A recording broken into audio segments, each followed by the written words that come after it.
दूतावद्यं सुखचितिमयैर्मङ्गलैर्युक्तमङ्गैः सानाथ्यन्नो विदधदधिकं ब्रह्मनारायणाख्यम् भूषारत्नं भुवनवलयस्याखिलाश्चर्यरत्नं लीलारत्नं जलति दुहितुर्देवता मौळिरत्नं चिन्तारत्नं जगति भजतां सत्सरोजद्युरत्नं कौसल्याया लसतु मम हृन्मण्डले पुत्ररत्नम्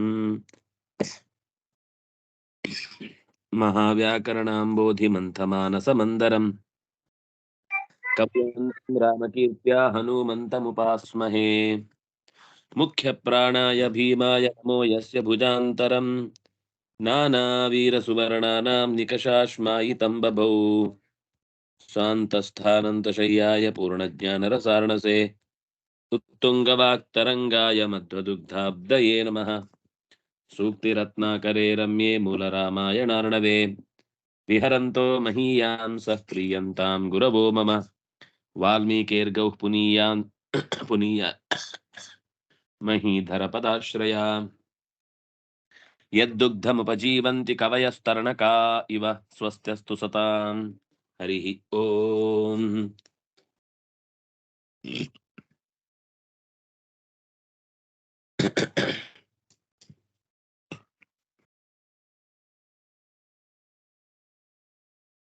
भरतेन पितुः मरणं श्रुत्वा पुत्रकर्माणि यानि कर्तव्यानि आसन् तर्पणपिण्डप्रदानादिकं कृत्वा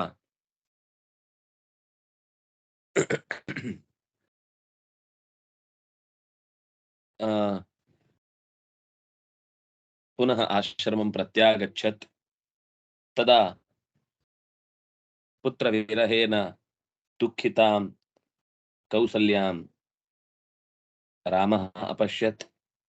रामं कौसल्या दृष्ट्वा च सन्तुष्टा अभवत्। तदा रामचन्द्रः सर्वाः अपि मातृः अभ्यवन्दत। आशीर्भिः ताः पुत्रम्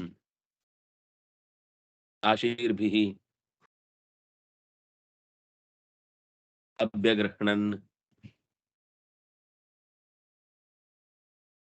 रजनी अवसिता, प्रभाता आगता। किन्नु वक्ति अस्माकं नायकः इति जनानां मनसि कुतूहलम् आसीत्। ರಾತ್ರಿ ರಾಮನನ್ನ ಭೇಟಿಯಾಗಿ ತಂದೆಯ ಸಾವಿನ ಸುದ್ದಿಯನ್ನು ತಿಳಿಸಿದ ತಕ್ಷಣವೇ ಮಾಡಬೇಕಾದ ಪಿತೃಕರ್ಮಾದಿಗಳನ್ನು ಮುಗಿಸಿ ಮರಳಿ ಆಶ್ರಮಕ್ಕೆ ಬಂದಾಗ ತಾಯಿಯರನ್ನ ಕಂಡು ರಾಮಚಂದ್ರ ತಾನು ಜಗದ್ಗುರುವಾಗಿದ್ರೂ ಕೂಡ ಲೋಕದ ನಿಯಮವನ್ನ ಪಾಲಿಸುವುದಕ್ಕಾಗಿ ತಾಯಿಯರನ್ನು ನಮಸ್ಕರಿಸಿದ. ಅವನು ಪಾಲಿಸ್ತಾನೆ ಅನ್ನೋದರ ಉದ್ದೇಶ ಲೋಕದಲ್ಲಿ ಅರಸಾದರೂ ತಾಯಿಗೆ ಮಗನೇ ಅನ್ನುವೊಂದು ಲೋಕನೀತಿಯನ್ನು ತೋರಿಸುವುದಕ್ಕಾಗಿ ರಾಮಚಂದ್ರ ಹೀಗೆ ನಡ್ಕೊಂಡ.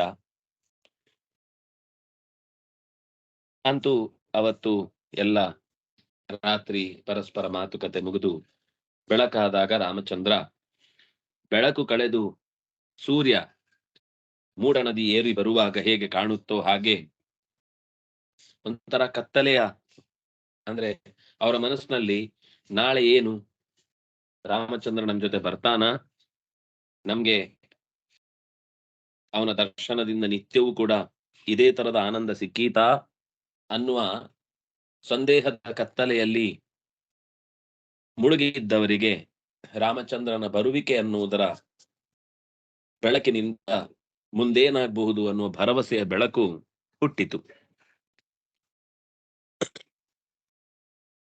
ಸುಧಾ ಅವರು ಕಿನ್ನು ವಕ್ತೇಶ ಭರತ ಕಿನ್ನು ವಕ್ತೇಶ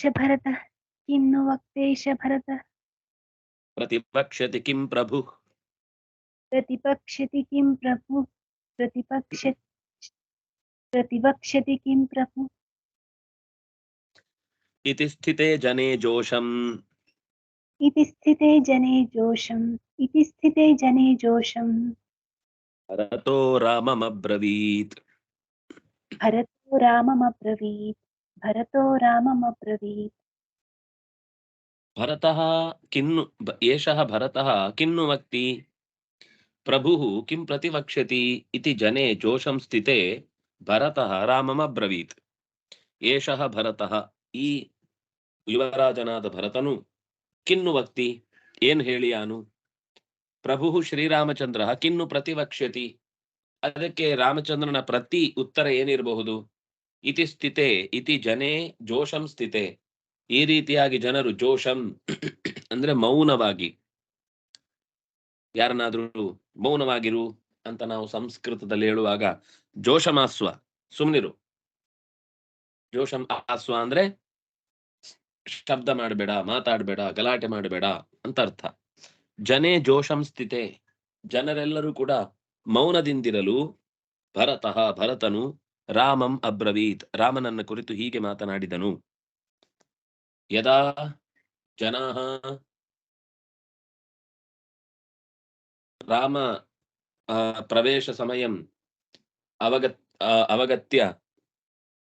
ಅವಗಮ್ಯ ಕಿನ್ನು ಭರತಃ ವದೇತ್ ಭರತಃ ಕಿಂ ಪ್ರಾರ್ಥಯತಿ ತಸ್ಯ ಉತ್ತರಂ ರಾಮೇಣ ಕಿಂ ದೀಯತೆ ಇತಿ ಮೌನಂ ಜನಾಃ ಅತಿಷ್ಠನ್ ನಿರೀಕ್ಷಯ ಕುತೂಹಲ ದೃಷ್ಟ್ಯಾ ತದಾ ಭರತಃ ರಾಮಂ ಏವಂ ಅವದತ್ ಇತಿ ಅಗ್ರೆ ಉಚ್ಯತೆ किम अव्यय नु अव्यय वक्ति लट् प्रथमा एकवच परिभाषणे वक्ति एषः वक्त्येषः यण् संधि एषः पुल्लिंग प्रथमा एक भरतः पुल्लिंग प्रथमा एक प्रतिवक्षति लट् प्रथमा एक किम अव्यय प्रभुः पुल्लिंग प्रथमा एक इति अव्यय स्थिति सप्तमी एक जने जनः जने सप्तमी एक पुल्लिंग जोषम अव्यय भरतः पुल्लिंग प्रथमा एक रामं द्वितीय एक अब्रवीत् लङ् प्रथमा एक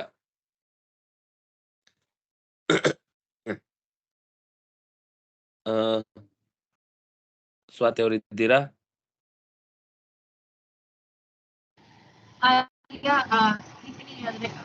ಟ್ರಾಫಿಕ್ ಅಲ್ಲಿ ಇದ್ದೀನಿ ಪರವಾಗಿಲ್ಲ ಸರಿ ಸರಿ ಸರಿ ಹೇಳ್ಬೋದು ಹೇಳೋದಕ್ಕೆ ಏನು ತೊಂದರೆ ಇಲ್ಲ ಹೇಳಿ ಅನುಗ್ರಹಾಯ ನ ಸ್ವಾಮಿನ್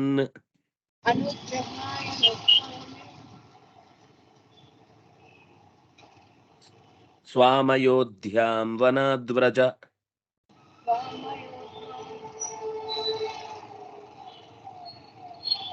ಇಮಾಮನಾಥಾಂ ಹೇಳಿ ಸ್ವಾಮಯೋಧ್ಯಾಂ ವನಾದ್ವ್ರಜ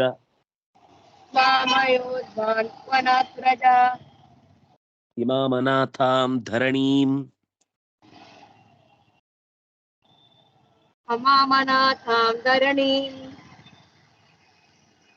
ವಿಶ್ವಪಾಲಕ ಪಾಲಯ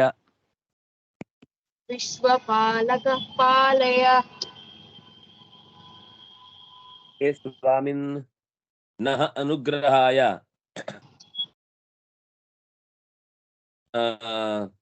ವನ್ನಾತ್ ಸ್ವಾಮ್ ಅಯೋಧ್ಯಾಂ ವ್ರಜ ಇಮಾನ್ ಅನಾಥಾಂ ಧರಣೀಂ ಪಾಲಯ ಹೇ ವಿಶ್ವಪಾಲಕ ಹೇ ಸ್ವಾಮಿನ್ ಸ್ವಾಮಿನ್ ಇತಿ ಒಡೆಯ ಇತ್ಯಸ್ಮಿನ್ ಅರ್ಥೆ अस्माकं पालकः विश्वपालक स्वामिन् इति राज्ञः पुरतः प्रार्थना समये एवम् उच्यते हे स्वामिन् ಒಡೆಯನೇ ನಹ ಅನುಗ್ರಹಾಯ ನಮ್ಮೆಲ್ಲರ ಸಂತೋಷಕ್ಕಾಗಿ ನಮ್ಮನ್ನ ಪ್ರಸನ್ನಗೊಳಿಸುವುದಕ್ಕಾಗಿ ವನಾತ್ ಈ ಕಾಡಿನಿಂದ ಸ್ವಾಂ ಅಯೋಧ್ಯಾಂ ನಿನ್ನದೇ ಆದ ಅಯೋಧ್ಯೆಗೆ ಹೋಗು. ಆ ಮಾತಿನಲ್ಲಿ ಎಷ್ಟಿದೆ ನೋಡಿ. ಅಯೋಧ್ಯೆಗೆ ಹೋಗು. ಅಯೋಧ್ಯೆ ಕರ್ಕೊಂಡು ಹೋಗ್ತೇನೆ ಅಂತ ಹೇಳಿಲ್ಲ, ಅಯೋಧ್ಯೆಗೆ ಹೋಗು ಅಂದ್ರೆ ಆಗ್ಲೇ ಮಾತಾಡಿದ್ದ ಜನರ ಹತ್ರ, ನಾನು ಅವನ ಬದಲಿಗೆ 12 ವರ್ಷದ ವನವಾಸದ ಕಾರ್ಯವನ್ನ ಮಾಡಿ ಮುಗಿಸ್ತೇನೆ ಅಂತ. ಮತ್ತೆ ಏನ್ ಮಾಡ್ಬೇಕಲ್ಲಿ?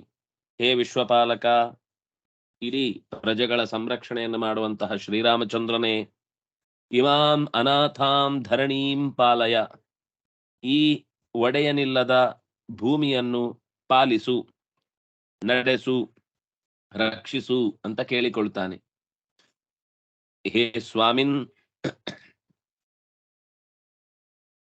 ಹೇ ರಾಜನ್, ನಃ ಅಸ್ಮಾಕಂ ಸರ್ವೇಷಾಂ ಅನುಗ್ರಹಾಯ ಪ್ರಸಾದಾಯ ಸ್ವಾಂ ಭವತಃ ಏವ ತತ್ ಸಾ ಭೂಮಿಃ ಅತಃ ಸ್ವಾಂ ಅಯೋಧ್ಯಾಂ ಸಾಕೇತಪುರಂ ಸ್ವಂ ಸಾಕೇತಪುರಂ ವ್ರಜ ಅಸ್ಮಾತ್ ವನಾತ್ ತತ್ರ ವ್ರಜ. ಹೇ ವಿಶ್ವಪಾಲಕ, ಇಮಾಂ ನಾಥರಹಿತಾಂ ಭೂಮಿಂ ತ್ವಂ ಪಾಲಯ, ಯತೋ ಹಿ ಭವತಃ ನಿರೀಕ್ಷಾಯಾಂ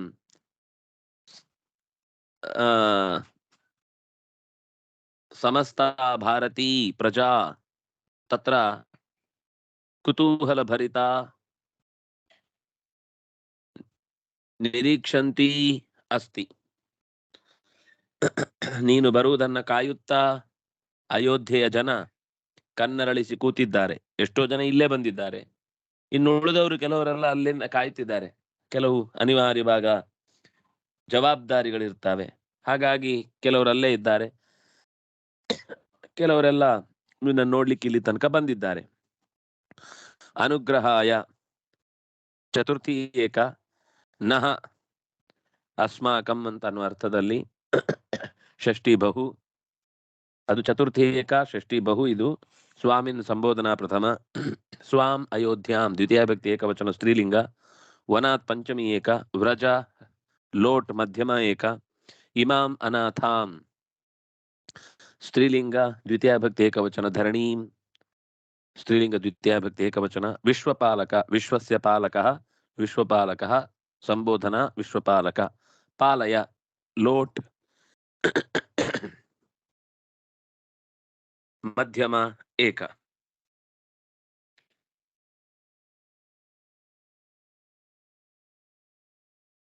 ವಾರುಣಿ ಇತ್ಯುಕ್ತೋ ಭಗವಾನೂಚೆ इत्युक्तो भगवानुचे इत्युक्तो भगवानुचे ರಾಜ್ಞಾಕರಾ ವಯಂ.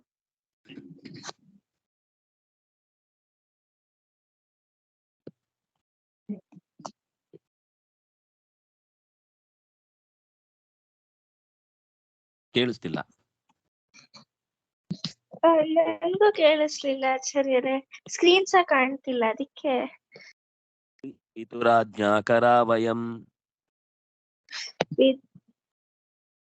ಪಿತುರಾಜ್ಞಾಕರಾ ವಯಂ ಪಿತುರಾಜ್ಞಾಕರಾ ವಯಂ ಹಿತಾಯ ವಸಾಮೋತ್ರ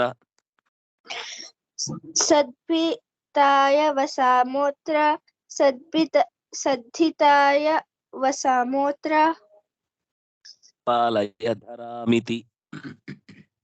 ತ್ವಂ ಪಾಲಯ ಧರಾಮಿತಿ ತ್ವಂ ಪಾಲಯ ಧರಾಮಿತಿ. ಇತ್ಯುಕ್ತಃ ಇತಿ ಉಕ್ತಃ ಇತ್ಯುಕ್ತಃ ಭಗವಾನ್ ಊಚೆ. ಭಗವಾನ್ ಭರತ ಈ ರೀತಿ ನಿನ್ನದೇ ಪಾಲಾಗಿರುವಂತಹ, ನಿನಗೆ ಸಂಬಂಧಿಸಿದ ಸ್ವತ್ತಾಗಿರುವಂತಹ ಅಯೋಧ್ಯೆಗೆ ಹೋಗು. ಅನಾಥವಾದ ಭೂತಾಯಿ ನಿನ್ನನ್ನ ನಿರೀಕ್ಷಿಸ್ತಾ ಇದ್ದಾಳೆ, ಪ್ರಜೆಗಳು ಕಾಯ್ತಾ ಇದ್ದಾರೆ, ಅವರನ್ನು ರಕ್ಷಿಸು ಅಂತ ಹೀಗೆ ಹೇಳಿದ ತಕ್ಷಣ ಭಗವಂತ ಹೀಗೆ ಹೇಳಿದ. ವಯಂ ಪಿತುರಾಜ್ಞಾಕರಾಹ ಶ್ರದ್ಧಿತಾಯ ಅತ್ರ ವಸಾಮಃ ಧರಾಂ ತ್ವಂ ಪಾಲಯ ಇತಿ. ಸಜ್ಜನರಿಗೆ ಹಿತ ಆಗಬೇಕು ಅನ್ನೋ ದೃಷ್ಟಿ ದೃಷ್ಟಿಯಿಂದ ನಾವಿಲ್ಲಿ ವಾಸ ಮಾಡ್ತಾ ಇದ್ದೇವೆ. ಅತ್ರ ಸದ್ಧಿತಾಯ ವಸಾಮಹ ಧರಾಂ ತ್ವಂ ಪಾಲಯ, ಭೂಮಿಯನ್ನ ನೀನು ಪಾಲಿಸು. ಭರತನಿಂದ ಅಯೋಧ್ಯೆಯ ಕಡೆಗೆ ಬರಲೇಬೇಕೆಂಬ ಒತ್ತಾಯದ ಕರೆಯನ್ನ ಕೇಳಿದ ಮೇಲೂ ನಿಶ್ಚಿತವಾದ ಆಲೋಚನೆಯಿಂದ ಕೂಡಿದ ಮಾತನ್ನ ರಾಮಚಂದ್ರ ಭರತನಿಗೆ ಹೇಳ್ತಾ ಹೀಗೆ ಹೇಳಿದಾಗ ಭಗವಾನ್ ಊಚೆ, ಭಗವಂತ ಹೇಳಿದ, ನಾವು ತಂದೆಯ ಆದೇಶವನ್ನ ಪಾಲಿಸುವಂಥವರು. ಇಲ್ಲಿಗೆ ಬಂದದ್ದು ಸಜ್ಜನರ ಹಿತಕ್ಕಾಗಿ. ನಾವಿಲ್ಲೇ ವಾಸಿಸುತ್ತೇವೆ. ನೀನೇ ಭೂಮಿಯನ್ನು ಚೆನ್ನಾಗಿ ಪಾಲಿಸು ಇತಿ.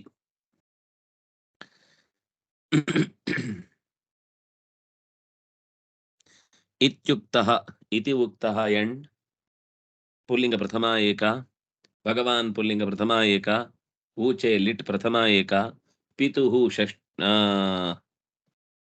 ಷಷ್ಠಿ ಏಕ ಪುಲ್ಲಿಂಗ, ಆಜ್ಞಾಕರಾಃ ಪುಲ್ಲಿಂಗ ಪ್ರಥಮ ಬಹು, ವಯಂ ತ್ರಿಲಿಂಗಕಃ ಪ್ರಥಮ ಬಹು, ಸದ್ಧಿತಾಯ ಸತಾಂ ಹಿತಂ ಸದ್ಧಿತಂ ತಸ್ಮೈ ಸದ್ಧಿತಾಯ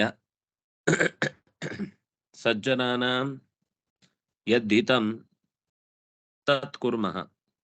ಸದ್ಧಿತಾಯ ಚತುರ್ಥಿ ಏಕ, ವಸಾಮಃ ವಸನಿವಾಸೆ ಲಟ್ ಉತ್ತಮ ಬಹು, ಅತ್ರ ಅವ್ಯಯ, ವಸಾಮೋತ್ರ ಪೂರ್ವರೂಪ ಸಂಧಿ, ತ್ವಂ ಪ್ರಥಮ ವಿಭಕ್ತಿ ಏಕವಚನ, ಪಾಲಯ ಲೋಟ್ ಮಧ್ಯಮ ಏಕ, ಪಾಲ ರಕ್ಷಣೆ, ಧರಾಂ ದ್ವಿತೀಯ ಭಕ್ತಿ ಏಕವಚನ ಇತಿ ಅವ್ಯಯ.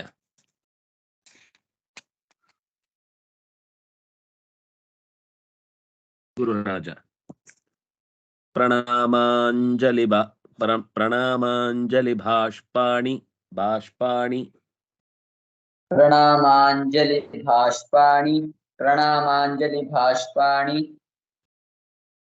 ಅಲ್ಪ ಪ್ರಾಣಪ್ಪ. ಕುರ್ವಾಣೋ ಭರತಸ್ತದಾ ಕುರ್ವಾಣೋ ಭರತಸ್ತದಾ ಕುರ್ವಾಣೋ ಭರತಸ್ತದಾ ಕ್ರಿಯಾ ಸಮಭಿಹಾರೇಣ ಕ್ರಿಯಾ ಸಮಭಿಹಾರೇಣ ರಾಮಂ ಪ್ರೋಚೆ ಸಗದ್ಗದಂ ರಾಮಂ ಪ್ರೋಚೆ ಸಗದ್ಗದಂ ಭರತಃ ಪ್ರಣಾಮಾಂಜಲಿ ಭಾಷ್ಪಾಣಿ ಕುರ್ವಾಣಃ ಕ್ರಿಯಾ ವ್ಯಾಹಾರೇಣ ಸಮಭಿಹಾರೇಣ ಸಗದ್ಗದಂ ರಾಮಂ ಪ್ರೋಚೆ. ಮುಗಿದ ಕೈಯಿಂದ ಕೂಡಿ ಅಲ್ಲಿ ಕಣ್ಣೀರು ಸುರಿಸ್ತಾ ಭರತನು ಆ ಹೊತ್ತಿಗೆ ಕ್ರಿಯಾ ಸಮಭಿಹಾರೇಣ ಮಾಡಬೇಕಾದ ಒತ್ತಾಯ ಅವನಿಗೆ ತುಂಬಾ ಅಗತ್ಯ ಇತ್ತು. ಹಾಗಾಗಿ ಮತ್ತೆ ಮತ್ತೆ ಕೈ ಮುಗಿದು ಕ್ರಿಯಾ ಸಮಭಿಹಾರೇಣ ಮತ್ತೆ ಇನ್ನೊಮ್ಮೆ ತಲೆ ಮೇಲೆ ಕೈ ಮುಗಿದು ಬರಲೇಬೇಕು ರಾಮಚಂದ್ರ ನೀನು ಅನ್ನುವ ಒತ್ತಾಯವನ್ನು ಮಾಡುವ ಹಾಗೆ ಸಗದ್ಗದಂ ರಾಮಂ ಪ್ರೋಚೆ, ಗಂಟಲು ಕಟ್ಟಿದವನಾಗಿ ರಾಮನಿಗೆ ಹೀಗೆ ಹೇಳಿದ, ರಾಮನನ್ನ ಕುರಿತು ಹೀಗೆ ಮಾತನಾಡಿಸಿದ. ಸಗದ್ಗದಂ, ಗದ್ಗದ ಅಂತಂದ್ರೆ ಗಂಟ್ಲು ಕಟ್ಟುವುದು, ಮಾತು ಬರದೆ ಒಂದು ರೀತಿ ತಡೆ ಬರುತ್ತೆ. ಗಂಟ್ಲು ನೀರು ತುಂಬಿಕೊಂಡ ಹಾಗೆ ಮಾತೆ ಹೊರಡಲ್ಲ. ಅಂಥ ಸ್ಥಿತಿಯಲ್ಲಿ ರಾಮನನ್ನು ಕುರಿತು ಹೇಳಿದ.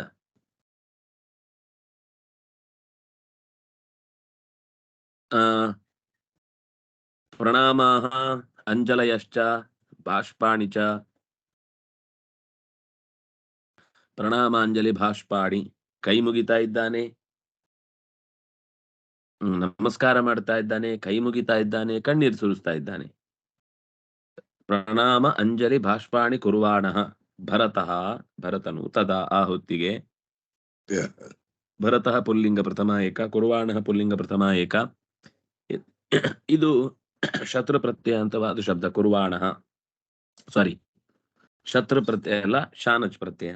ಕುರ್ವಾಣಃ ಶಾನಚ್ ಪ್ರತ್ಯಯಾಂತ ಶಬ್ದ ಪುಲ್ಲಿಂಗ ಪ್ರಥಮ ಏಕ. ತದಾ ಅವ್ಯಯ ಕ್ರಿಯಾ ಸಮಭಿಹಾರೇಣ.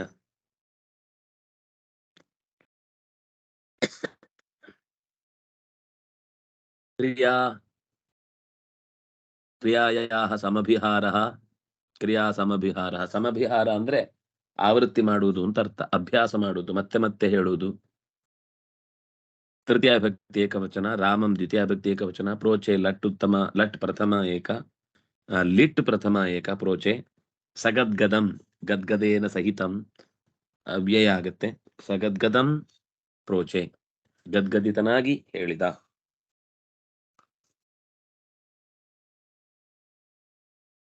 ಭೂಷಣ್ ಅವರು ತ್ವಾಂತು ತ್ಯಕ್ತ್ವಾ ಪತಿಂ ಹತ್ವಾ. ತ್ವಾಂ ತು ತ್ಯಕ್ತ್ವಾ ಪತಿಂ ಹತ್ವಾ. ತ್ವಾಂ ತು ತ್ಯಕ್ತ್ವಾ ಪತಿಂ ಹತ್ವಾ. ದತ್ವಾ ಮೇ ಪರಿತಾಪಿತಾಂ. ದತ್ವಾ ಮೇ ಪರಿತಾಪಿತಾಂ. ದತ್ವಾ ಮೇ ಪರಿತಾಪಿತಾಂ. ಕೃತ್ವಾ ಸರ್ವಜಗದ್ದುಃಖಂ. ಕೃತ್ವಾ ಸರ್ವಜಗದ್ದುಃಖಂ. ಕೃತ್ವಾ ಸರ್ವಜಗದ್ದುಃಖಂ. ಮಾತಾ ಸರ್ವಂ ಕಷಾ ಮಮ. ಮಾತಾ ಸರ್ವಂ ಕಷಾ ಮಮ. ಮಾತಾ ಸರ್ವಂ ಕಷಾ ಮಮ.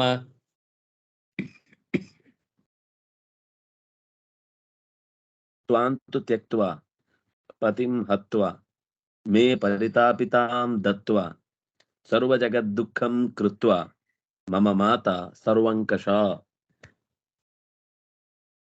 ಪತಿಂ ತ್ವಾಂತು ತ್ಯಕ್ತ್ವಾ, ತ್ವಾಂ ಶ್ರೀರಾಮಚಂದ್ರನಾದ ನಿನ್ನನ್ನು ತ್ಯಕ್ತ್ವಾ ಕಾಡಿಗೆ ಅಟ್ಟಿ, ಪತಿಂ ಹತ್ವಾ ತನ್ನ ಗಂಡನನ್ನ ಕೊಂದು. ಕೊಂದು ಅಂದ್ರೆ ಅವನಿಗೆ ಅತ್ಯಂತ ಪ್ರಿಯವಾದದ್ದನ್ನ ನಾನೇನ್ ಮಾಡ್ಲಿಲ್ಲ, ಉಸಿರು ಕಟ್ಟುವಾಗ ಆಯ್ತು, ಮುಗಿಗಿಡದೆ ಕೊಡ್ಬೇಕಾದನ್ನು ಕೊಡ್ಲಿಲ್ಲ. ಅಂದ್ರೆ ಸಾವಿಗೆ ಕಾರಣವಾದದ್ದು ಮಾನಸಿಕವಾದ ವೇದನೆ ಅವಳಿಂದನೇ ಆಗಿದ್ದಾದ್ರೆ ಅವಳೇ ಮೃತಿ ಕಾರಣ. ಪತಿಂ ಹತ್ವ, ತಂದೆಯನ್ನು ಕೊಂದ ಶ್ರೇಯಸ್ ಅವಳಿಗೆ ಬರುದು. ಮೇ ಪರಿತಾಪಿತಾಂ ದತ್ವ, ನನಗೆ ಅನಗತ್ಯವಾದ ಅತ್ಯಂತ ಭಾರವಾದ ನಿನ್ನ ಪಾಲಿಗೆ ಬಂದ ಭೂಮಿಯನ್ನು ನನ್ನ ತಲೆಗೆ ಕಟ್ಟು ಸುಟ್ಟು ಬಿಡುವಂತಹ ಕಾರ್ಯವನ್ನ ಮಾಡಿದ್ದಾಳೆ. ನಿನ್ನನ್ನ ದೂರ ಮಾಡಿದ್ಲು, ಗಂಡನನ್ನ ಕೊಂದೇ ಬಿಟ್ಲು. ಅಷ್ಟೇ ಅಲ್ಲ, ನನಗೂ ಕೂಡ ಅತ್ಯಂತ ಭಾರವನ್ನ ತುಂಬಿದ್ಲು. ಸರ್ವ ಜಗದ್ದುಃಖಂ, ಕೇವಲ ನನಗಲ್ಲ, ಆ ಅಯೋಧ್ಯೆಯ ಸಾಮಾನ್ಯರಲ್ಲಿ ಅತೀ ಸಾಮಾನ್ಯ ಜನರೂ ಕೂಡ ವ್ಯಥೆ ಪಡುವಂತೆ ಮಾಡಿದವಳು ಇವಳೆ. ಸರ್ವ ಜಗದ್ದುಃಖಂ, ಯಾರಿಗೆ ಕೂಡ ಈ ಅಂಶದಲ್ಲಿ ರಾಮನನ್ನ ಕಾಡಿಗೆ ಕಳುಹಿಸಿದ್ದನ್ನ ಸರಿ ಅಂತ ಸಜ್ಜನರು ಯಾರು ಸಮರ್ಥಿಸೋರಿಲ್ಲ. ಸರ್ವ ಜಗದ್ದುಃಖಂ. ಮಾತಾ ಮಮ ಮಾತಾ, ಈ ತಾಯಿ ಸರ್ವಂಕಷ, ಈ ಕಷ ಅಂದ್ರೆ ಕೋಲು ಹಾಕಿ ಕದಡಿ ನೋಡುದು. ಕೂಲಂಕಷ ಅಂತ ಒಂದು ಶಬ್ದ ಕೇಳ್ತೇವೆ. ಒಂದು ಸಣ್ಣ ಬಾವಿ ಇದ್ರೆ ಅಲ್ಲಿ ಏನೋ ಒಂದು ವಸ್ತು ಬೀಳುತ್ತೆ, ತೆಗಿಬೇಕು ಅಂತ ಅನ್ಕೊಂಡು ಇಳಿಲಿಕ್ಕೆ ಹೋದ್ರೆ ಗೊತ್ತಿಲ್ಲದ ಪ್ರದೇಶ, ಹೇಗೆ ಇಳಿಯುವುದು ಅಂದಾಗ ಒಂದು ಉದ್ದನೆಯ ಕೋಲನ್ನ ಹಾಕಿ ಅದನ್ನು ತೆಗೆದು ನೋಡ್ಬೇಕು. ಒಳ ಕೆಸರು ತುಂಬಿದೆಯೋ, ಮತ್ತೆ ನೆಲ ಎಲ್ಲಿ ತನಕ ಆಳಕ್ಕೆ ನೀರಿದೆ, ಅಥವಾ ಇನ್ನೇನಾದ್ರೂ ಅದರೊಳಗೆ ಪ್ರಾಣಿ ಅಡಗಿ ಕೂತಿದೆಯಾ ಅಂತ ಇಷ್ಟು ನೋಡ್ಲಿಕ್ಕೆ ಆ ಕೋಲ್ನಿಂದ ಒಂದು 4 ಸರ್ತಿ ಕೆಳಭಾಗವನ್ನ ತಳ್ಳಿ ನೋಡಿದ್ರೆ ನೀರಿನ ಆಳದಲ್ಲಿ ಏನಿದೆ ಅಂತ ಗೊತ್ತಾಗುತ್ತೆ. ಇವಳು ಕೂಲಂಕಷ ಅಲ್ಲ, ಇವಳು ಸರ್ವಂಕಷ. ಸರ್ವ ಎಲ್ಲರ ತಿಳಿಯಾದ ಮನಸ್ಸನ್ನೇ ತನ್ನ ಕಡ್ಡಿ ಹಾಕಿ ಅಲ್ಲಾಡಿಸಿ ಕೆಸರು ಮಾಡಿ ಬಿಟ್ಟಿದ್ದಾಳೆ. ಒಳ್ಳೆ ಬಯ್ಯೋ ಪದ, ಸರ್ವಂಕಷ, ಎಲ್ಲ ಹಾಳು ಮಾಡಿದವಳು. ಎಲ್ಲದಕ್ಕೂ ನಾವು ಲೋಕದಲ್ಲಿ ಕಡ್ಡಿ ಆಡಿಸುದು ಅಂತ ಅಂದ್ರೆ, ಯಾರೋ ಇಬ್ರು ಪಾಪ ಅವ್ರ ಪಾಡಿಗೆ ಅವ್ರೇನೋ ಕೆಲಸ ಮಾಡ್ಕೊಳ್ತಾ ಇರ್ತಾರೆ, ಅವರಲ್ಲಿ ಒಂದು ಒಳ್ಳೆ ವಿಶ್ವಾಸ ಇರುತ್ತೆ. ಇವರು ಮಧ್ಯದಲ್ಲಿ ಒಬ್ಬರ ಹತ್ರ ಹೋಗಿ ಅವ್ರು ಯಾರ ಜೊತೆಗೆ ಆನಂದವಾಗಿದ್ರು ಅಂತ ನೋಡಿದ್ರೆ ತಡಿಲಿಕ್ಕಾಗಲ್ಲ ಕೆಲವರಿಗೆ. ಇನ್ನೊಬ್ರು ಆನಂದವಾಗಿದ್ದಾರೆ ಅಂದ್ರೆ ಅವ್ರಿಗೇನೋ ಹೊಟ್ಟೆಯಲ್ಲಿ ಬೆಂಕಿ ಹಾಕಿದಾಗ ಆಗುತ್ತೆ. ಹೊಟ್ಟೆಯಲ್ಲಿ ಬೆಂಕಿ ಇರಬೇಕು, ಜೀರ್ಣ ಮಾಡುವ ಬೆಂಕಿ ಇರಬೇಕು, ಇನ್ನೊಬ್ಬರ ಮನೆ ಸುಡುವ ಬೆಂಕಿ ಇರಬಾರದು. ಆದ್ರೆ ಕೆಲವರಿಗೆ ಹಾಗಿರುತ್ತೆ. ಅಂಥವ್ರು ಒಬ್ರ ಹತ್ರ ಹೋಗಿ ಇನ್ನೊಬ್ಬರನ್ನ ಏನೋ ದೂರಿ ಅವರಲ್ಲಿ ಭಿನ್ನಾಭಿಪ್ರಾಯ ಹುಟ್ಟಿಸಿ ಅವರು ಜಗಳ ಆಡೋದನ್ನ ನೋಡಿ ಖುಷಿ ಪಡ್ತಾ ಇರ್ತಾರೆ. ಅವತ್ತು ಊಟ ಚೆನ್ನಾಗಿ ಗಂಟ್ಲಲ್ಲಿ ಇಳಿಯುತ್ತೆ ಅವರಿಗೆ. ಅಥವಾ ತಮ್ಗೇನೋ ಒಂದು ತೊಂದರೆ ಆಗಿದೆ, ಅವರಿಂದ ಉದ್ದೇಶ ಅವ್ರದ್ದು ಇತ್ತೋ ಬಿಡುತ್ತೋ, ಅವ್ರಿಗೆ ಏನ್ ಗೊತ್ತಿದೆಯೋ ಅದನ್ನ ಮಾಡಿರ್ತಾರೆ. ಆದ್ರೆ ಅದು ನಮ್ ತೊಂದರೆ ಆಗಿರುತ್ತೆ. ಅಷ್ಟನ್ನೇ ನೆಪವಾಗಿಟ್ಟುಕೊಂಡು ಅವರ ಮೇಲೆ ಜಿದ್ದು ಸಾಧಿಸುವಂತಹ ಗುಣ ಅದು ಸರ್ವಂಕಷ. ಎಲ್ಲ ರೀತಿಯಿಂದಲೂ ಕೂಡ ಒಳ್ಳೆ ಗುಣಗಳನ್ನು ಕೂಡ ಆಮೇಲೆ ಕೆಟ್ಟದಾಗಿಯೇ ಕಾಣುವಂತಹ ದುಷ್ಟ ಮನಸ್ಥಿತಿಯನ್ನ, ಎಷ್ಟೋ ಒಳ್ಳೆ ಗುಣ ಇರುತ್ತೆ, ನಮಗದು ಯಾವುದು ಕಾಣಲ್ಲ. ನಮಗೆ ನಮ್ಗಾದ ಅನ್ಯಾಯ ಅಥವಾ ನಮ್ಗಾದ ಹರ್ಟ್ ಆದ ಭಾಗ ಮಾತ್ರ ಕಾಣಿಸ್ತಿರುತ್ತೆ. ಅಂಥವರನ್ನ ಸರ್ವಂಕಷ ಅಂತ ಕರೀತಾರೆ. ಮಮ ಮಾತಾ, ನನ್ನ ತಾಯಿ, ಭರತ ಹೇಳುವ ಮಾತು ಕೈಕೇಯಿಯ ಕುರಿತಾಗಿ, ನನ್ನ ತಾಯಿ ಸರ್ವಂಕಷ, ಎಲ್ಲ ಅನರ್ಥಗಳನ್ನು ಮಾಡಿದ್ದಾಳೆ. ಅದಕ್ಕೆ ಮೊದಲ ಲಿಸ್ಟ್ ಕೊಟ್ಟಿದ್ದು. ನಿನ್ನನ್ನ ಕಾಡಿಗೆ ಬಿಟ್ಲು, ದೊಡ್ಡ ಅಪರಾಧ. ಗಂಡನನ್ನ ಕೊಂದ್ಲು, ಎರಡನೇ ಅಪರಾಧ. ಅಲ್ಲಿ ತಂದೆಯನ್ನ ಕೊಂದದ್ದು ಅನ್ನುವ ಅರ್ಥದಲ್ಲಿ ವಸುತಃ ಅಪರಾಧದ ಪಟ್ಟಿಯಲ್ಲಿ ದೊಡ್ಡದು ಹೇಳಬೇಕಿತ್ತು. ಆದ್ರೆ ಹೇಳುವಾಗ ಭರತನಿಗೆ ರಾಮಚಂದ್ರನ ಅಸ್ತಿತ್ವ ಅನ್ನುವುದೇ, ಅಕಸ್ಮಾತ್ ಭರತ ಇಲ್ಲದೆ ಇದ್ರು ರಾಮಚಂದ್ರ ಅಲ್ಲಿ ಇದ್ದಿದ್ರೆ ಆವಾಗ ಆ ರಾಜ್ಯದ ವ್ಯವಸ್ಥೆಯನ್ನೇ ಬೇರೆ ಮಾಡ್ತಿದ್ದ ರಾಮಚಂದ್ರ. ಈಗ ಒಂಥರ ಅನಾಗರಿಕತೆ ಬೆಳೆಯುವ ಹಾಗಾಗ್ಲಿಕ್ಕೆ ಕಾರಣ ತನ್ನ ಅಣ್ಣನಾದ ರಾಮಚಂದ್ರನನ್ನ ಕಾಡಿಗೆ ಅಟ್ಟಿದ್ದು. ಹಾಗಾಗಿ ಪತಿಂ ಹತ್ವ, ನನಗೆ ನನ್ನ ಹೆಸರಿನಲ್ಲಿ ಆಕೆ ರಾಜ್ಯವನ್ನು ಸ್ವೀಕರಿಸಿ ಜನರ ಮುಂದೆ ತಲೆ ತಗ್ಗಿಸುವ ಹಾಗೆ ಪ್ರತಿಕ್ಷಣ ಪ್ರತಿಯೊಬ್ಬ ಸಜ್ಜನರು ಕೂಡ ನನ್ನನ್ನು ಅನುಮಾನದ ದೃಷ್ಟಿಯಿಂದ ನೋಡುವಂತೆ ಮಾಡಿದವಳು ಇವಳೆ. ಸರ್ವ ದತ್ವಾಮೇ ಪರಿತಾಪಿತಾಂ, ಅತ್ಯಂತ ಪರಿತಾಪವನ್ನು ಪಟ್ಟೆ ನಾನು. ನನಗೆ ಮಾತ್ರ ಅಲ್ಲ, ಸಮಸ್ತ ಅಯೋಧ್ಯೆಯ ಜನಮಂಡಳಿಗೆ ದುಃಖವನ್ನೇ ಒಡ್ಡಿದವಳು. ಅದರಿಂದಾಗಿ ಎಲ್ಲರ ಮನಸ್ಸನ್ನು ಕದಡಿದವಳು. ಸರ್ವಂಕಷ ಮಾತಾ ಮಮ, ಮಾತಾ ಸರ್ವಂಕಷ ಮಮ. ತ್ವಾಂ ದ್ವಿತೀಯ ವ್ಯಕ್ತಿ ಏಕವಚನ, ತು ಅವ್ಯಯ, ತ್ಯಕ್ತ್ವಾ ತ್ವಾ ಪ್ರತ್ಯಯಾಂತಮವ್ಯಯಂ, ಪತಿಂ ದ್ವಿತೀಯ ವ್ಯಕ್ತಿ ಏಕವಚನ, ಹತ್ವಾ ತ್ವಾ ಪ್ರತ್ಯಯಾಂತಮವ್ಯಯಂ, ದತ್ವಾ ತ್ವಾ ಪ್ರತ್ಯಯಾಂತಮವ್ಯಯಂ, ಮೇ ಷಷ್ಠಿ ಏಕ, ಪರಿತಾಪಿತಾಂ ಸ್ತ್ರೀಲಿಂಗ ದ್ವಿತೀಯ ಏಕ, ಕೃತ್ವಾ ತ್ವಾ ಪ್ರತ್ಯಯಾಂತಮವ್ಯಯಂ, ಸರ್ವಜಗದ್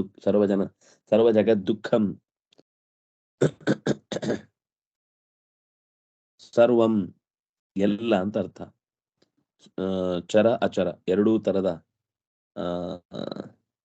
ಪ್ರಪಂಚಕ್ಕೂ ಕೂಡ, ಅಂದ್ರೆ ನಿಂತಿರುವ ಮರಕ್ಕೂ ಓಡಾಡುವ ಹಸುಗಳಿಗೂ ಕುದುರೆಗಳಿಗೂ ದುಃಖಂ.